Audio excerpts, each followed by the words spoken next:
Bonjour, une vidéo aujourd'hui pour trouver les réglages pour utiliser une buse de 1 mm à la place de la buse de 0,40 qui était livrée d'origine avec mon imprimante.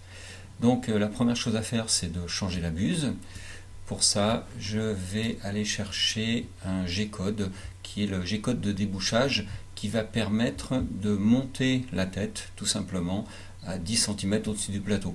Donc si avec un éditeur de texte vous ouvrez le G-code de débouchage, donc vous voyez qu'à la ligne G0 vous avez la position Z100, ça veut dire à 10 cm au-dessus du plateau. Donc une fois que la tête se trouve à cet endroit-là, bon, évidemment il faut aussi faire chauffer la buse pour pouvoir enlever le filament avant de desserrer la buse. Donc ici on a la température qui monte à 220 degrés, donc S220 après la valeur M109. Donc ici la tête d'impression se déplace de gauche à droite pour atteindre la température S220 degrés. Voilà. Et ensuite sur l'axe Z on la monte de 10 cm. Donc là on peut arrêter l'imprimante et rapidement avec une pince et puis une clé à tube de 7 on peut dévisser la buse. Quand c'est chaud ça pose aucun problème, alors qu'à froid c'est bloqué par le filament. Et ensuite on met la buse de 1 mm à la place.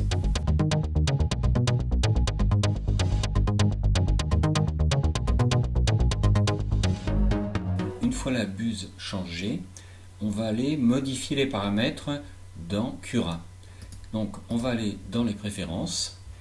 Ici on va commencer par créer une nouvelle imprimante. Donc je vais ajouter une imprimante hors réseau. La mienne c'est une imprimante de chez Dagoma. Donc c'est une Discovery 200 qui correspond à peu près à la Disco Easy 200. Donc je vais sélectionner cette Disco Easy 200. Bon, pour le fun, je vais la renommer Discovery 200 buse 1 mm. Voilà. Bon, je vais enlever Dagoma. Hop. Je fais ajouter. Ok. Donc j'ai mon imprimante qui est là. Je vais sur les paramètres de la machine. Moi, la mienne est modifiée en hauteur. Elle fait 300 mm, le reste c'est 205 pour le X et pour le Y. Au niveau de l'extrudeur, donc c'est là que je vais dire que je mets une buse de 1 mm. Je n'ai qu'un extrudeur, donc je fais fermer. Voilà, donc ça j'ai créé l'imprimante. Ensuite je vais aller dans les paramètres et là je vais rajouter des choses. Donc au niveau de la qualité, j'ai par défaut hauteur de couche qui est cochée.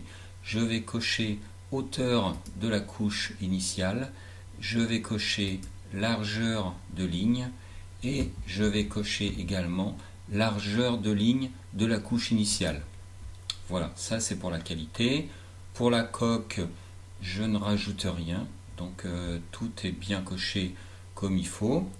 Au niveau du remplissage, ensuite, bon ça je peux le modifier, on verra tout à l'heure dans les réglages.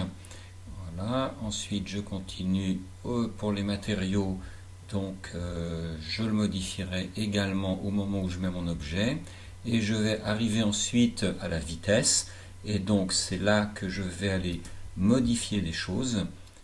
J'ai la vitesse d'impression ici, je vais cocher la vitesse de remplissage, la vitesse d'impression de la paroi, ainsi que la vitesse d'impression de la paroi externe et la vitesse d'impression de la paroi interne. Ensuite, j'ai la vitesse d'impression du dessus-dessous qui est cochée. Voilà. Après, la vitesse de la couche initiale avec la vitesse d'impression de la couche initiale et la vitesse de déplacement et la vitesse d'impression de la jupe bordure. C'est tout ce dont j'ai besoin. Et ensuite, je fais fermer.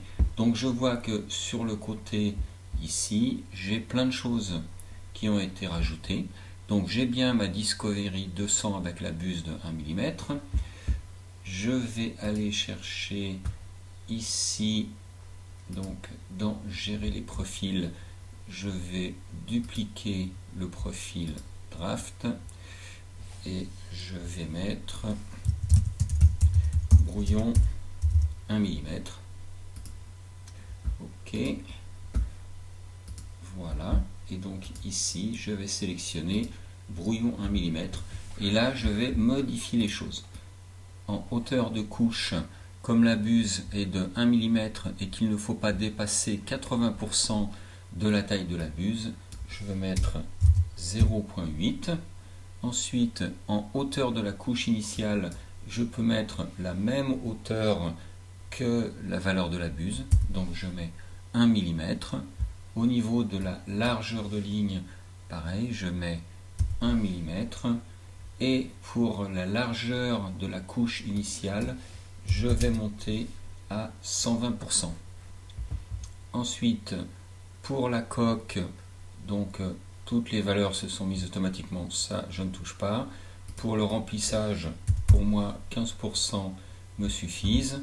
La température d'impression, si le filament que l'on utilise a une valeur maximum de 210 par exemple, je mets 220. Donc je vais mettre plus chaud, la buse étant plus grande pour que le filament chauffe plus et s'écoule plus facilement.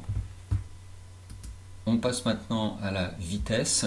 Donc la vitesse d'impression, pour moi j'ai mis 20 mm par seconde ici pour la vitesse d'impression.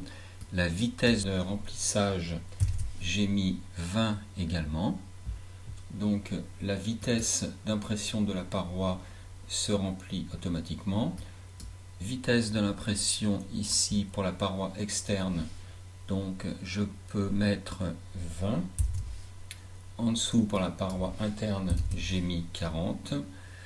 Et pour dessus-dessous, là je suis descendu à 10. Et la vitesse d'impression de la jupe, je suis descendu à 10 également. Alors, si je vais chercher mon objet, voilà, donc j'ai glissé-déposé l'objet dans Cura. On s'aperçoit que c'est un gros objet, donc déjà, il faut que je le positionne afin qu'il occupe une place sur le plateau pour que je puisse l'imprimer. Donc je le tourne, ici, je le déplace. Donc, si je bouge le plateau, je vois qu'il faut que je le remonte un petit peu.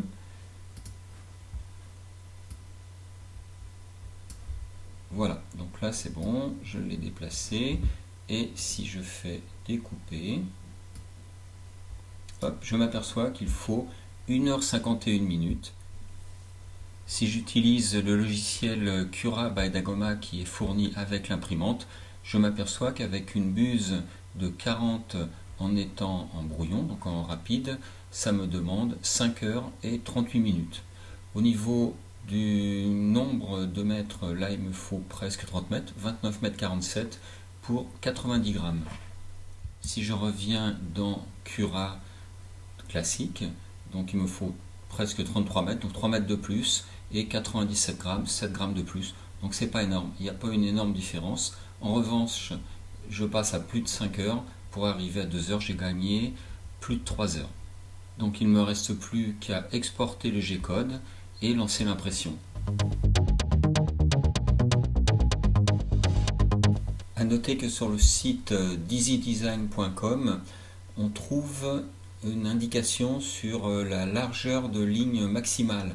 Donc il est indiqué que la largeur de ligne maximale doit être égale à la hauteur de la couche plus la largeur de la buse. Ce qui veut dire que dans notre cas, ça ferait 0,8 plus 1, ce serait 1,8. Et le site renvoie sur un calculateur, donc pour calculer la vitesse d'impression. Donc si on a ici la taille de la buse 1 mm par la hauteur de couche 0,8, donc pour eux le minimum pour la largeur de la ligne est compris entre 1,80 jusqu'au maximum 3,84.